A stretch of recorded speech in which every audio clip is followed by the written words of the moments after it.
Hello and welcome to Games from Folktales, a podcast that mixes historical research and tabletop role-playing settings. I'm your host, Timothy Ferguson, and this week you're going to have to indulge me, listener. I started prepping some episodes based on the writing of M.R. James, and I swapped them out for material by other authors because M.R. James's stories, although lovely, take an awfully long time to give a single plot hook. But there's one story I particularly wanted to start up for Ars Magica, and it's this one. Statistics for the various creatures and for the Covenant Hook will be included in the blog that accompanies this podcast. Thanks to Peter Yearsley and all the LibriVox volunteers for the recording.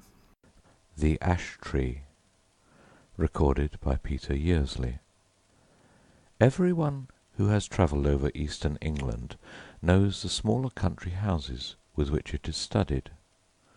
The rather dank little buildings, usually in the Italian style, surrounded with parks of some 80 to 100 acres. For me, they have always had a very strong attraction, with the grey paling of split oak, the noble trees, the meres with their reed beds, and the line of distant woods. Then I like the pillared portico, perhaps stuck on to a red brick Queen Anne house, which has been faced with stucco to bring it into line with the Grecian taste of the end of the 18th century. The hall inside, going up to the roof, which hall ought always to be provided with a gallery and a small organ. I like the library, too, where you may find anything from a Psalter of the 13th century to a Shakespeare quarto. I like the pictures, of course, and, perhaps most of all, I like fancying what life in such a house was when it was first built, and in the piping times of landlord's prosperity, and not least now, when, if money is not so plentiful, taste is more varied, and life quite as interesting. I wish to have one of these houses, and enough money to keep it together, and entertain my friends in it modestly. But this is a digression. I have to tell you of a curious series of events which happened in such a house as I have tried to describe. It is Castringham Hall, in Suffolk. I think a good deal has been done to the building since the period of my story, but the essential features I have sketched are still there. Italian portico, square block of white house, older inside than out, park with fringe of woods, and mere. The one feature that marked out the house from a score of others is gone. As you looked at it from the park, you saw on the right a great old ash tree, growing within half a dozen yards of the wall, and almost or quite touching the building with its branches. I suppose it had stood there ever since Castringham ceased to be a fortified place, and since the moat was filled in and the Elizabethan dwelling-house built. At any rate, it had well nigh attained its full dimensions in the year 1690.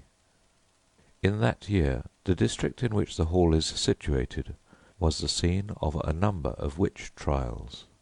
It will be long, I think, before we arrive at a just estimate of the amount of solid reason, if there was any, which lay at the root of the universal fear of witches in old times. Whether the persons accused of this offence really did imagine that they were possessed of unusual power of any kind, or whether they had the will at least, if not the power, of doing mischief to their neighbours, or whether all the confessions, of which there are so many, were extorted by the cruelty of the witch-finders, these are questions which are not, I fancy, yet solved. And the present narrative gives me pause. I cannot altogether sweep it away as mere invention. The reader must judge for himself. Castringham contributed a victim to the auto-da-fe. Mrs. Mothersole was her name, and she differed from the ordinary run of village witches only in being rather better off, and in a more influential position. Efforts were made to save her by several reputable farmers of the parish, They did their best to testify to her character, and showed considerable anxiety as to the verdict of the jury. But what seems to have been fatal to the woman was the evidence of the then proprietor of Castringham Hall, Sir Matthew Fell. He deposed to having watched her on 3 different occasions from his window at the full of the moon, gathering sprigs from the ash tree near my house. She had climbed into the branches, clad only in her shift, and was cutting off small twigs with a peculiarly curved knife, and as she did so she seemed to be talking to herself. On each occasion Sir Matthew had done his best to capture the woman, but she had always taken alarm at some accidental noise he had made, and all he could see when he got down to the garden was a hare running across the path in the direction of the village. On the 3rd night he had been at pains to follow at his best speed, and had gone straight to Mrs. Mothersole's house, but he had had to wait a quarter of an hour battering at her door, and then she had come out very cross and apparently very sleepy, as if just out of bed, and he had no good explanation to offer of his visit. Mainly on this evidence, though there was much more of a less striking and unusual kind from other parishioners, Mrs. Mothersole was found guilty and condemned to die. She was hanged a week after the trial, with 5 or 6 more unhappy creatures, at Bury St. Edmunds. Sir Matthew Fell, then Deputy Sheriff, was present at the execution. It was a damp, drizzly March morning when the cart made its way up the rough grass hill outside Northgate, where the gallows stood. The other victims were apathetic or broken down with misery, but Mrs. Mothersole was, as in life so in death, of a very different temper. Her poisonous rage, as a reporter of the time put it, did so work upon the bystanders, yea, even upon the hangman, that it was constantly affirmed of all that saw her that she presented the living aspect of a mad devil, yet she offered no resistance to the officers of the law, only she looked upon those that laid hands upon her with so direful and venomous an aspect that, as one of them afterwards assured me, the mere thought of it preyed inwardly upon his mind for 6 months after. However, all that she is reported to have said were the seemingly meaningless words, "There will be guests at the hall," which she repeated more than once in an undertone. Sir Matthew Fell was not unimpressed by the bearing of the woman. He had some talk upon the matter with the vicar of his parish, with whom he travelled home after the assize business was over. His evidence at the trial had not been very willingly given. He was not specially infected with the witch-finding mania, but he declared then and afterwards that he could not give any other account of the matter than that he had given, and that he could not possibly have been mistaken as to what he saw. The whole transaction had been repugnant to him, for he was a man who liked to be on pleasant terms with those about him, but he saw a duty to be done in this business, and he had done it. That seems to have been the gist of his sentiments, and the vicar applauded it, as any reasonable man must have done.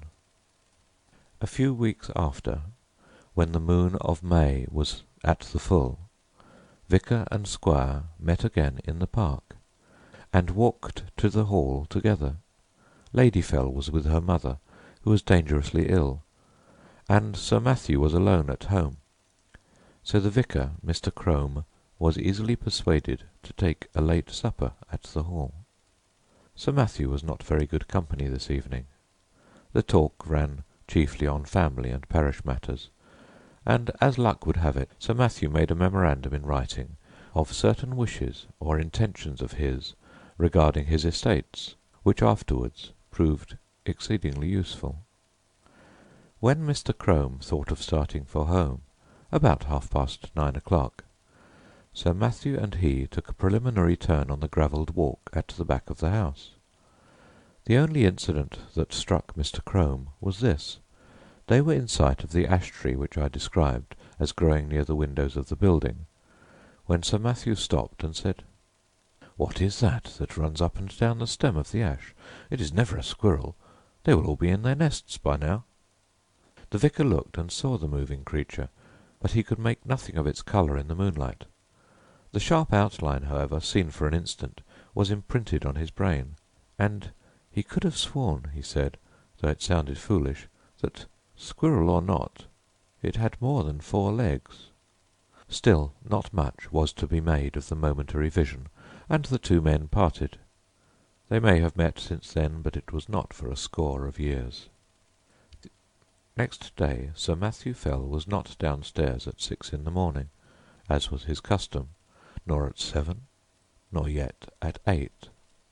Hereupon the servants went and knocked at his chamber door.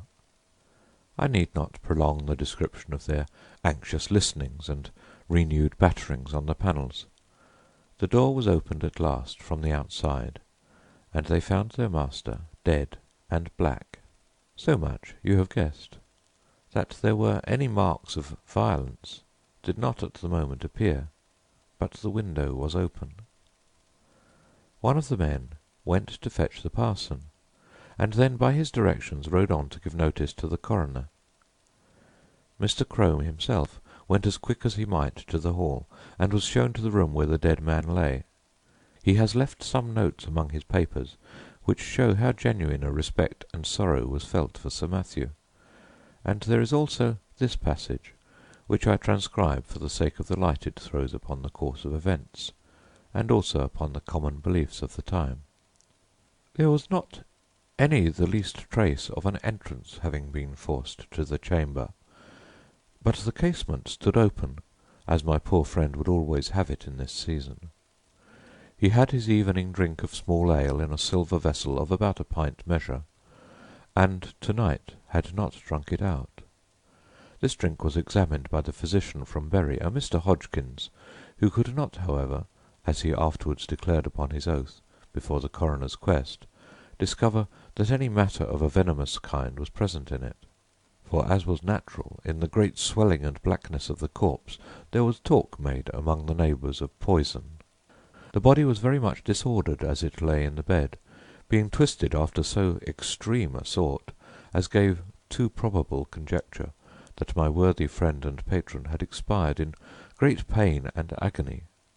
And what is as yet unexplained, and to myself the argument of some horrible and artful design in the perpetrators of this barbarous murder, was this, that the women which were entrusted with the laying out of the corpse and washing it, being both sad persons and very well respected in their mournful profession, came to me in a great pain and distress both of mind and body, saying, what was indeed confirmed upon the first view, that they had no sooner touched the breast of the corpse with their naked hands than they were sensible of a more than ordinary violent smart and aching in their palms, which with their whole forearms in no long time swelled so immoderately, the pain still continuing, that, as afterwards proved, during many weeks they were forced to lay by the exercise of their calling, and yet no mark seen on the skin.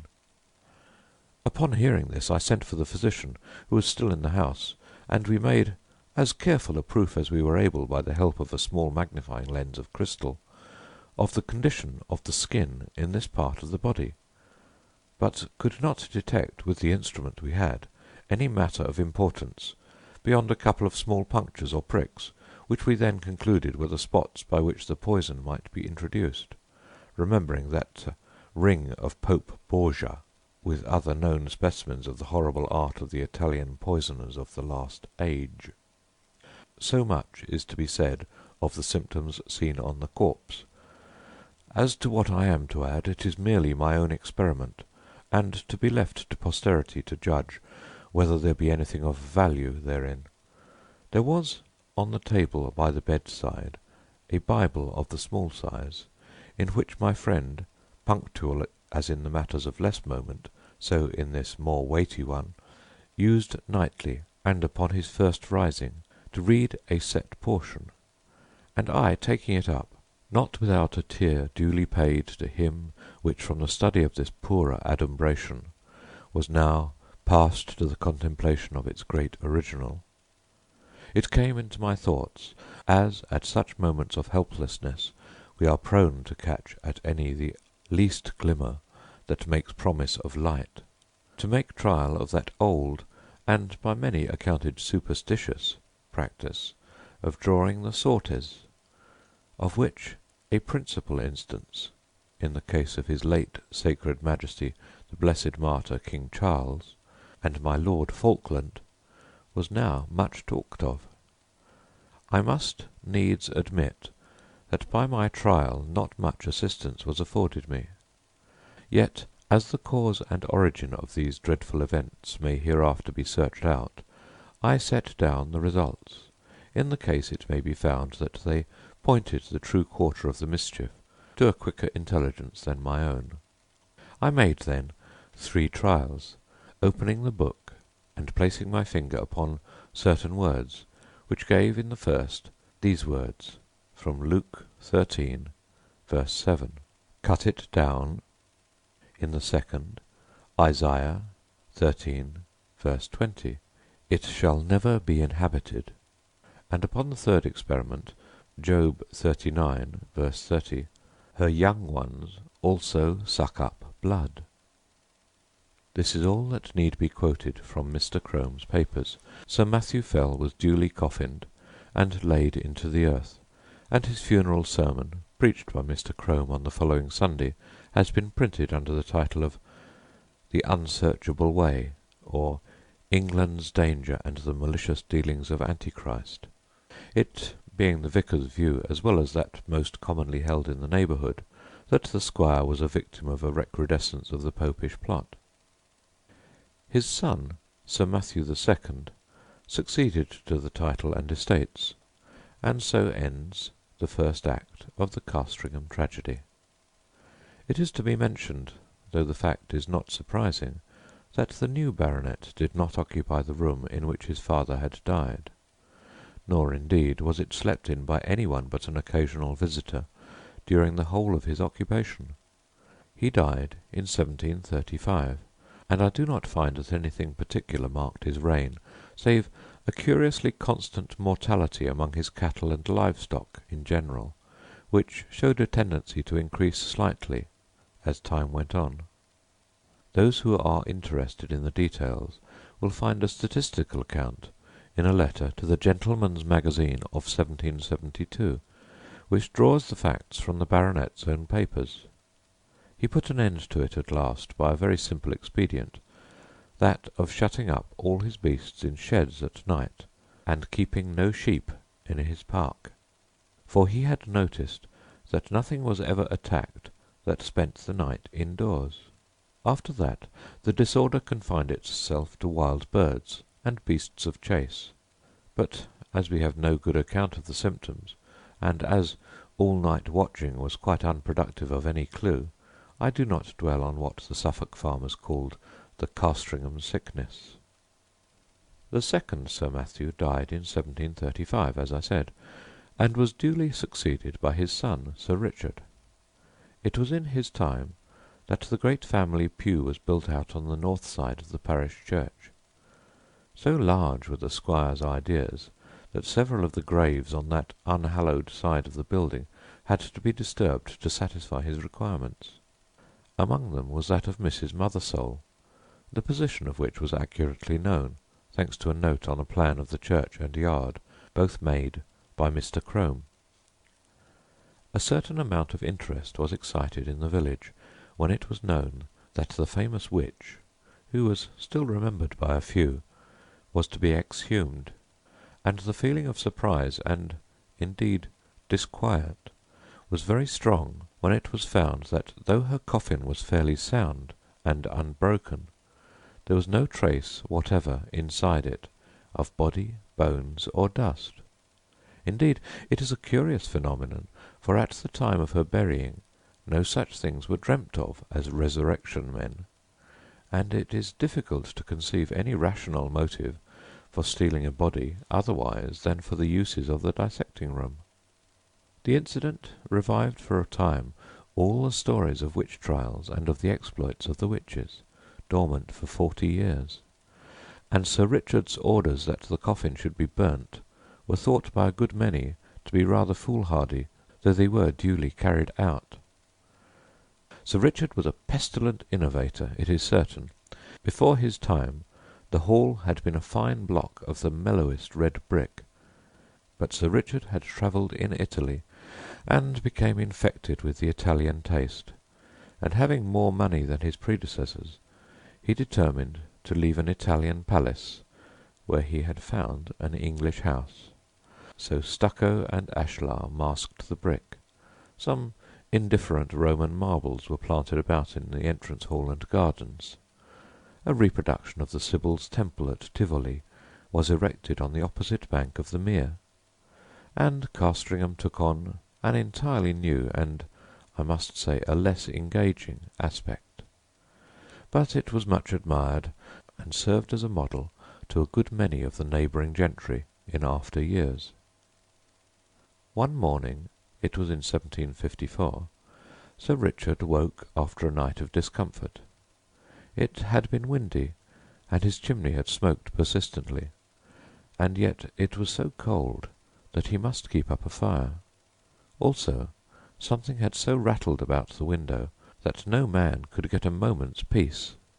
Further, there was the prospect of several guests of position arriving in the course of the day, who would expect sport of some kind, and the inroads of the distemper, which continued among his game, had been lately so serious that he was afraid for his reputation as a game preserver.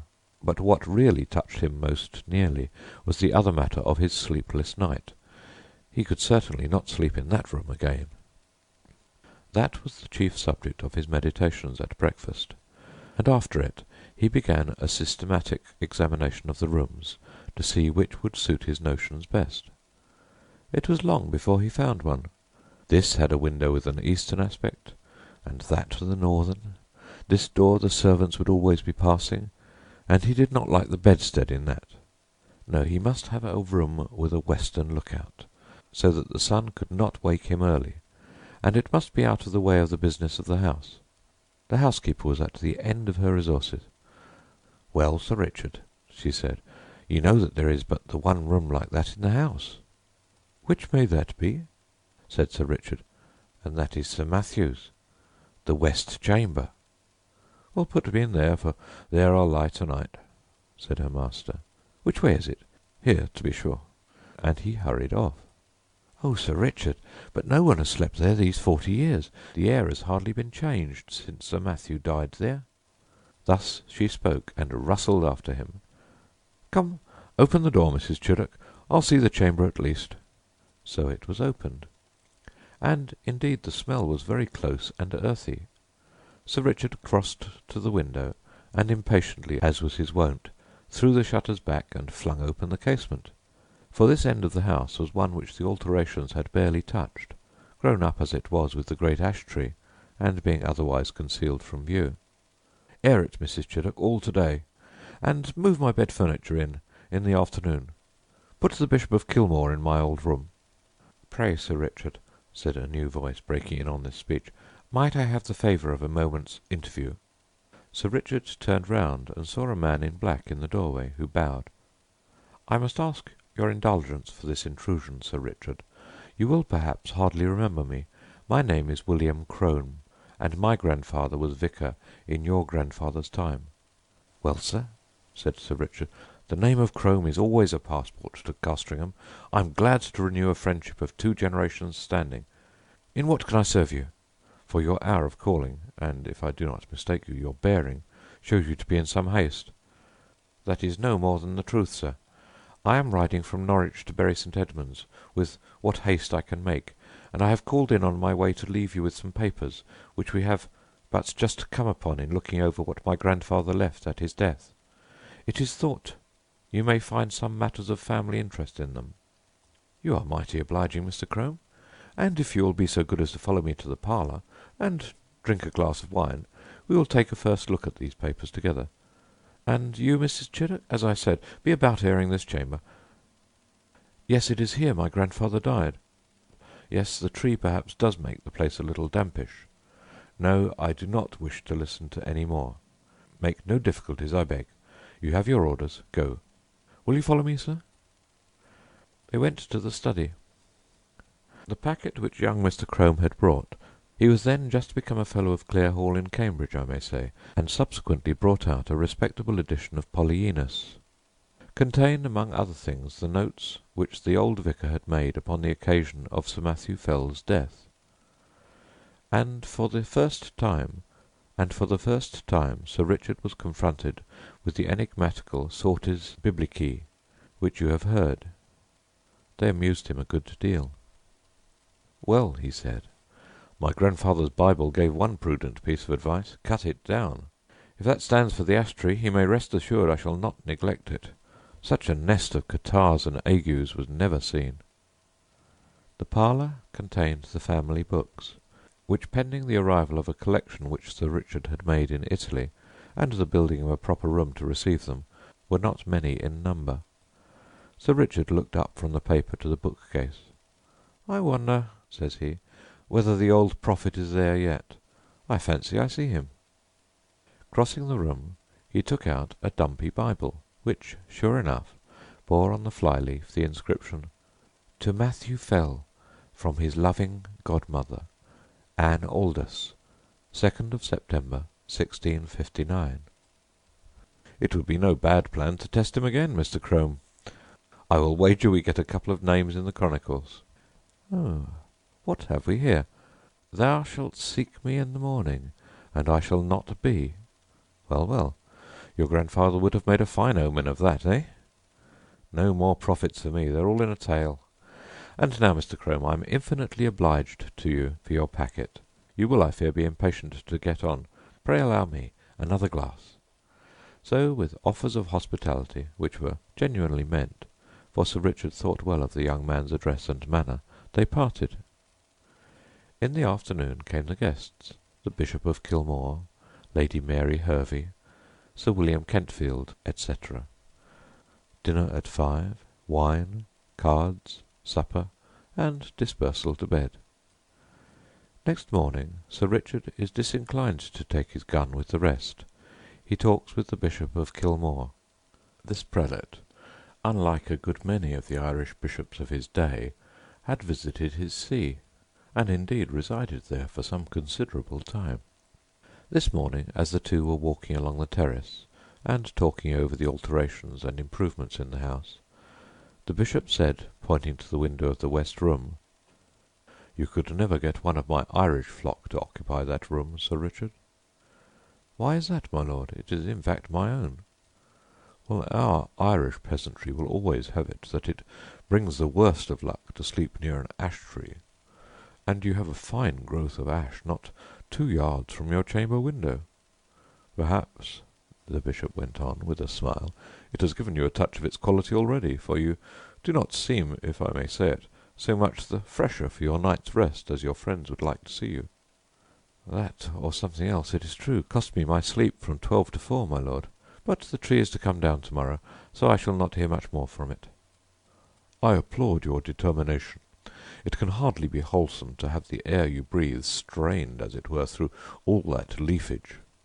"Your lordship is right there, I think. But I had not my window open last night. It was rather the noise that went on, no doubt from the twigs sweeping the glass, that kept me open-eyed." "I think that can hardly be, Sir Richard. Here, you can see it from this point. None of these nearest branches, even, can touch your casement unless there were a gale, and there was none of that last night. They missed the panes by a foot." "No, sir, true. What then will it be, I wonder, that scratched and rustled so?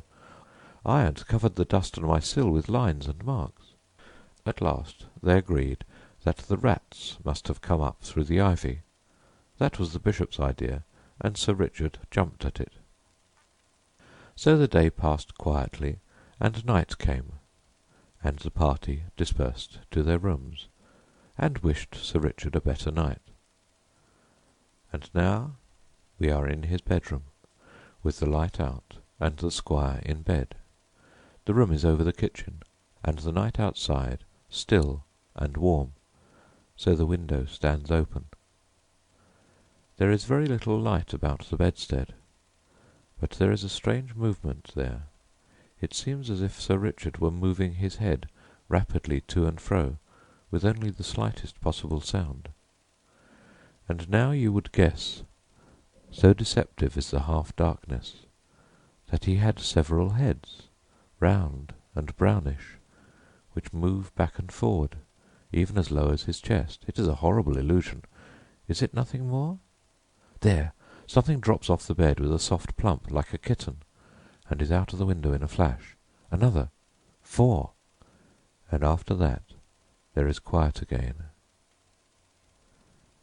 Thou shalt seek me in the morning, and I shall not be. As with Sir Matthew, so with Sir Richard, dead and black in his bed. A pale and silent party of guests and servants gathered under the window when the news was known. Italian poisoners, Popish emissaries, infected air, all these and more guesses were hazarded, and the Bishop of Kilmore looked at the tree in the fork of whose lower boughs a white tomcat was crouching, looking down the hollow which years had gnawed in the trunk. It was watching something inside the tree with great interest. Suddenly it got up and craned over the hole. Then a bit of the edge on which it stood gave way, and it went slithering in. Everyone looked up at the noise of the fall. It is known to most of us that a cat can cry, but few of us have heard, I hope, such a yell as came out of the trunk of the great ash. 2 or 3 screams there were, the witnesses are not sure which, and then a slight and muffled noise of some commotion or struggling was all that came. But Lady Mary Hervey fainted outright, and the housekeeper stopped her ears and fled till she fell on the terrace. The Bishop of Kilmore and Sir William Kentfield stayed, yet even they were daunted, though it was only at the cry of a cat, and Sir William swallowed once or twice before he could say, "There is something more than we know of in that tree, my lord. I am for an instant search," and this was agreed upon. A ladder was brought, and one of the gardeners went up, and, looking down the hollow, could detect nothing but a few dim indications of something moving. They got a lantern and let it down by rope. "We must get at the bottom of this. My life upon it, my lord, that the secret of these terrible deaths is there." Up went the gardener again with the lantern, and let it down the hole cautiously. They saw the yellow light upon his face as he bent over, and saw his face struck with an incredulous terror and loathing before he cried out in a dreadful voice and fell back from the ladder, where happily he was caught by 2 of the men, letting the lantern fall inside the tree. He was in a dead faint, and it was some time before any word could be got from him. By then they had something else to look at. The lantern must have broken at the bottom, and the light in it caught upon dry leaves and rubbish that lay there, for in a few minutes a dense smoke began to come up, and then flame, and, to be short, the tree was in a blaze. The bystanders made a ring at some yards' distance, and Sir William and the Bishop sent men to get what weapons and tools they could, for clearly whatever might be using the tree as its lair would be forced out by the fire. So it was. First, at the fork, they saw a round body covered with fire, the size of a man's head, appear very suddenly, then seem to collapse and fall back. This 5 or 6 times, then a similar ball leapt into the air and fell on the grass, where after a moment it lay still.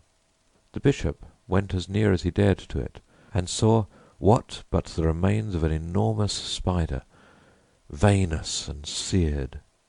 And as the fire burned lower down, more terrible bodies like this began to break out from the trunk, and it was seen that these were covered with greyish hair. All that day the ash burned, and until it fell to pieces the men stood about it, and from time to time killed the brutes as they darted out. At last there was a long interval when none appeared, and they cautiously closed in and examined the roots of the tree. "They found," said the Bishop of Kilmore, "below it a rounded hollow place in the earth, wherein were 2 or 3 bodies of these creatures that had plainly been smothered by the smoke, and, what is to me more curious, at the side of this den, against the wall, was crouching the anatomy or skeleton of a human being, with the skin dried upon the bones, having some remains of black hair, which was pronounced by those that examined it to be undoubtedly the body of a woman, and clearly dead for a period of 50 years. Thanks again to Peter Yearsley. Statistics for the spiders and for the Covenant Hook can be found on the blog that accompanies this podcast. Your saga may vary.